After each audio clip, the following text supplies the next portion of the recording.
See, we are definitely way down the home stretch now. The final 100 yards, day 64 of 66 days today. We're doing the heroes range, so let's take a look at some some hands played from the button right here. You can see these ones I've already done. We have a nice, look at that. I am aggressive on this hand. Raise, bet, bet, bet, bet, bet every single street. I wonder if we get it all in by the river. Maybe making tiny bets. I just don't know. So we'll take a look at this hand here. 88365820. Using our trusty handy dandy split suit template here. On the button, let's see what happens. Don't know what happens. We raise, of course, but okay, cool. Raise over a limper. Oh, geez. We're 4 ways. Let's see who our villain ends up being here. Okay, so bodies, the big blind ends up being our ultimate villain in the hand. So we'll go back to the very beginning. We raise it here. One caller, very loose passive caller. Expect him to call quite often. Bodies, loose aggressive. He could come in for a 3-bet, but he chooses to call. And then Buko's limp calling nitty player right here. Okay, so we are looking at the heroes range today. So let's whip out Flopzilla.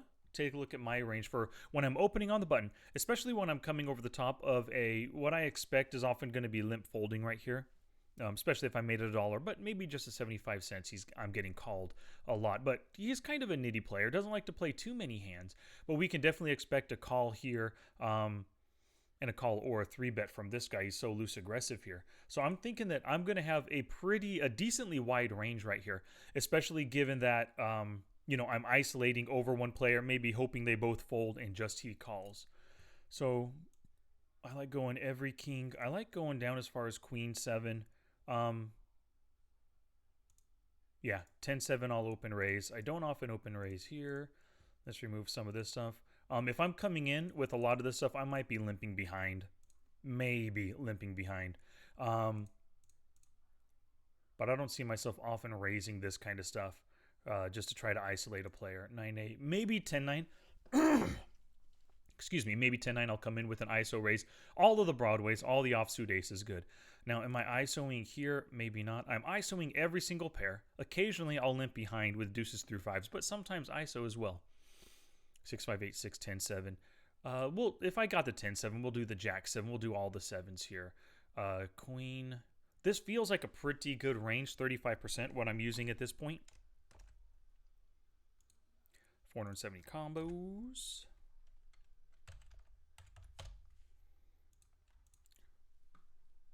On the button. ISO raise to 3 BBs.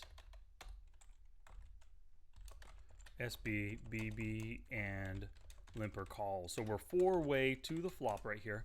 But as we saw, our ultimate villain ends up being bodies. So Bodies is a loose aggressive guy. He could have 3-bet. With these kinds of stats, he looks like he should be 3-betting a lot. But his 3-bet's only at 5%. Let's take a look at it by position. 5% total, 18% in the small, 19% in the small blind. Only 4 in the big blind. So we haven't seen any late position, and it's kind of a small sample. What do we got here? 3 out of 16, 1 out of 26. So it looks like if he's 3-betting...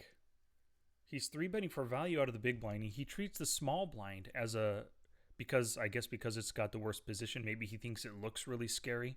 Or he just had 3 out of 16 good hands to 3-bet. I don't really know yet. It's kind of a small sample. But he's calling us here, so we want to assign some kind of a calling range. It would make sense that he's calling with something like pocket 5s, right? I mean, small pairs right here, just hoping to hit a set. That's possible. So, like, offsuit aces are possible. Suited kings as well. Suited queens, even, like, suited connectors, jack 10. But we'll just give him the pocket 5s. Let's settle on that. So, versus all those little baby pairs right here. We're just about a 50-50. 48% equity. He has 52%. What if it goes down to pocket 4s? Whoops. We're a slight favorite right there. So 6s, instead of 48% equity, we have 46. 7s would probably jump down to like 44% equity. Yeah, 43.6%. Okay. So if we give him the 5s, it's basically 50-50 right now. 48 to 52% pre-flop. Let's see what happens on the flop. King, 6, jack, club, diamond. All right, so on this board right here, you can see we have every single Broadway in our range. So we hit this with pairs, sets, 2 pairs, gut shots, open-enders, flush draws as well, because we got so many club draw. We have so many clubs in our hand. I mean, we hit this one pretty well 31% of the time. We're in position versus 3 other players in a decently sized $3 pot, 12 big blind pot right here. Stack to pot ratio, we got 4x, 6x, and then, you know, a full 100 big blinds here that we started the hand with. A little over 100, but whatever. So there's a pretty good opportunity, I think, to make some moolah here. Yep, so on this board, if he does just have the baby fives, it's a 4th pocket pair. We have 59% equity right now. Let's see what happens. Check, check, check, and we bet 225, 3/4 pot bet. Lovely. So I'm thinking I really like my hand. Get a fold, get a call, get a fold. Okay, great. So if we are betting 3/4 pot here into 3 other players, if I'm bluffing, I know that my bluffs are often between half pot to 2/3 pot. If I'm betting 3/4 pot, it's because I like my hand, and it's kind of a wet board. Like, I could have king queen, ace king, king jack for 2 pair, but king jack gives a queen 10 an open ender, a couple of clubs gives a flush draw. So I could be betting on the bigger side in order to extract max value out of 3 other players that have very wide ranges and likely hit that flop with some good draws. So I make the 3/4 pot with sets, totally. 2 pairs, king 6, king jack, yep. Overpair, aces, yep, totally betting with the overpairs there.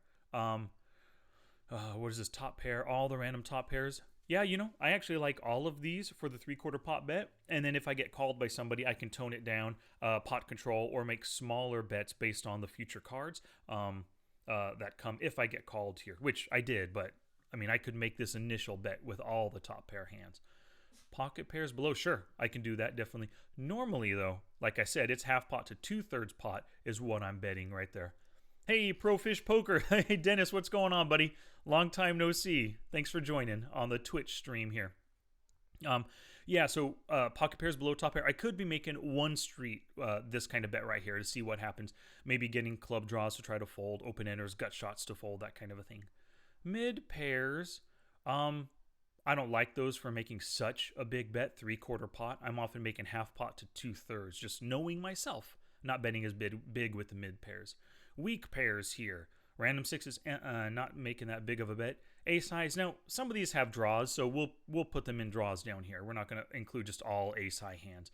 That would mean that we're c-betting here 65% of the time, 3/4 pot. Nope. Flush draws. Aces, queens. 10-7. 8-7. You know, honestly, I don't think I'm making such a big bet with all of these flush draws. Ace high flush draws, I am down with.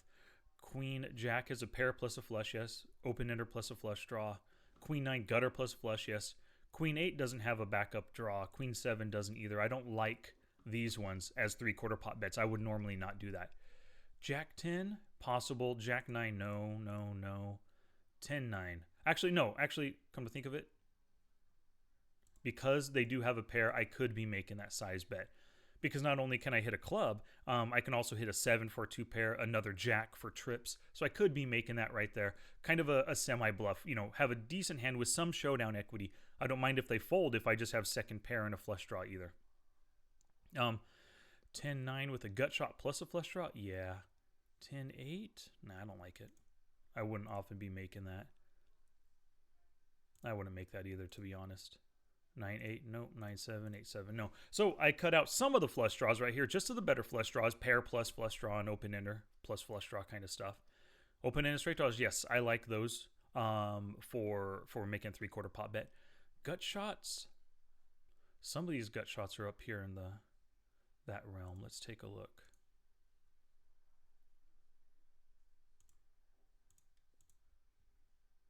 I think the ace high flush draws. I don't think even the queen 9 I wouldn't be doing it, or the 10-9.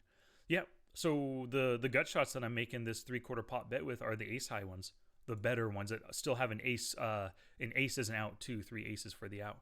2 card backdoor, no. These combo draws, sure, why not? So that means that I am c-betting here only 38% of the time. Seems totally plausible. C-betting this 3/4 pot bet. So 38%, 149 combos. Now, this is our range on the flop, given that we made that large size C bet. At this time, against this hand, we have 76% equity. Things are looking really good for us. He doesn't have this, though. I'm going to keep that on, but, I mean, he probably has, like, I don't know, King 8, or he has some kind of a top pair hand, or possibly just a couple of random clubs. Not that one. A couple of random clubs for a flush draw as well. He could even have, like, the ace of clubs and the, you know, whatever, 6 of spades. He could have some kind of a nut flush, a nut backdoor flush draw plus a pair or something. Now I started with the 5s. He's not going to actually have this hand in the end, but we started with this. It'll screw up our combo counts if I change it now, so we just got to give it to him. But, you know, we're ranging ourselves in this hand. So we have pretty good equity versus an under pair, even versus, let's see, what if it was ace-6 versus the third pair, 68% equity. Things are looking good right now. Next street gives us another 6 of spades, so he doesn't have that 6 of spades I had just clicked on. So now, as it stands, on that 6 of spades, we have 75% equity versus an under pair. So what happens here? 575, lovely bet. I'm just going for max value here. I'm probably figuring this guy has a king or a jack he's not going to give up, or if he has a couple of clubs, I'm just betting for crazy value. I've got a value hand. I am not double barrel bluffing. Most likely, I'm not double barrel bluffing. As we can see, out of position, this guy folds the C-bets 58% of the time. He doesn't fold to the turn. He's pretty flop honest, so when he gets to the turn, he doesn't like to fold. I am not going to do a two-street bluff. Normally, I'm not going to do a two-street bluff versus a guy like this. So, quads are totally possible. Full house possible. Straights, none. 3 cards. Overpair. Oh, yeah, aces totally. 2 pair? Yeah, I could be doing a 2 pair. Top pair?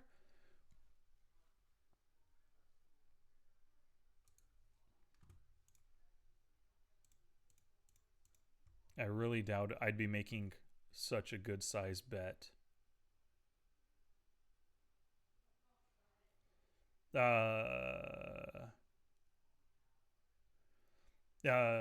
Let's see here. Oh, I'm just looking at the Twitch chat.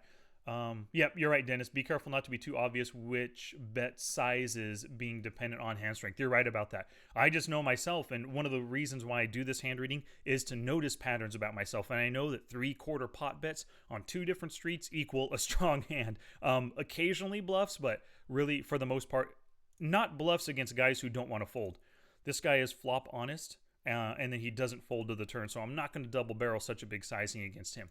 But if he's a nitty player, like let's say it's this guy right here, 7-0, capable of folding, I can be making the bigger bluffs against him. But against the current opponent, no, I'm not going to be doing that. King 10, I don't even like it. King Queen, I could possibly, not the King 10 either. So we're going to limit some of the top pair hands. I'd probably be betting a little bit smaller than this amount right here. It feels to me, after making this bet, look, we got $13 in the pot. Seems like I'm trying to really, after this bet, we get that 19 bucks in the pot. I have 19 behind. I'm setting up a river shove right here. By the sizing, that's what it looks like to me.